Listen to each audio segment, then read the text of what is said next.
নমস্কার বন্ধুরা, টক ঝাল রান্নাবাটিতে আপনাদের স্বাগত। শীতকাল তো চলেই এলো, আর এখন প্রচুর ফুলকপি উঠেছে। আর ফুলকপি নতুন অবস্থায় খেতে কিন্তু একটু বেশি টেস্টি লাগে। তাই আজকে বানিয়েই ফেললাম ফুলকপি, আলু আর ডিমের তরকারি। এটা বানানোর জন্য প্রথমে আমি মশলা করে নিয়েছি পেঁয়াজ, আদা আর জিরে।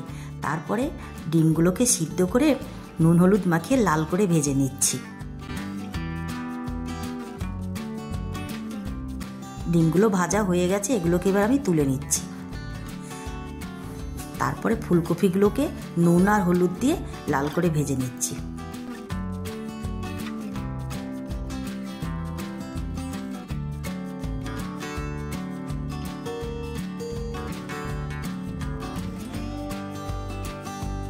ফুলকপিগুলো লাল করে ভাজা হয়ে গেছে, এবার এগুলোকে আমি তুলে নিচ্ছি। আর এরপরে আমি ভেজে নেব আলুটা। আলু ভাজার সময় তাতে সামান্য নুন দিচ্ছি।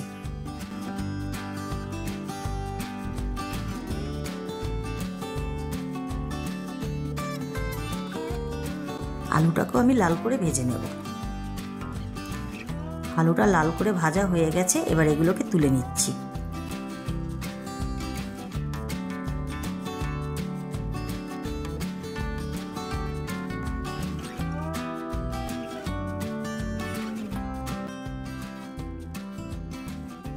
এরপরে কড়াইতে আর একটু তেল দিয়ে তার মধ্যে সাদা জিরে ফোড়ন দিয়ে বেটে রাখা মশলাটা দিয়ে দিচ্ছি।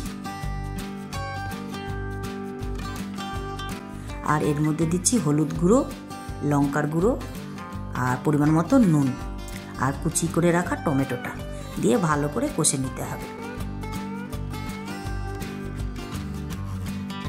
একবার এইভাবে রান্না করে খেয়ে দেখুন, খেতে কিন্তু খুব টেস্টি হয়।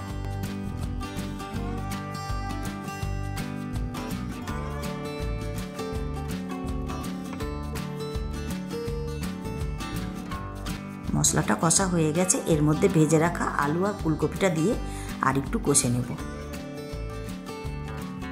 নিয়ে এর মধ্যে দিয়ে দিচ্ছি গরম জল। তারপরে আলু আর ফুলকপিটাকে সিদ্ধ হওয়ার জন্য ঢেকে দেব।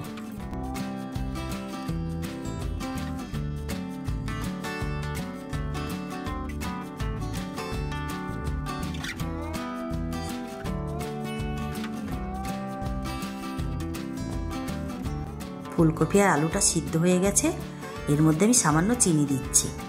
আর ভেজে রাখা ডিমগুলো এর মধ্যে দিয়ে দিতে হবে।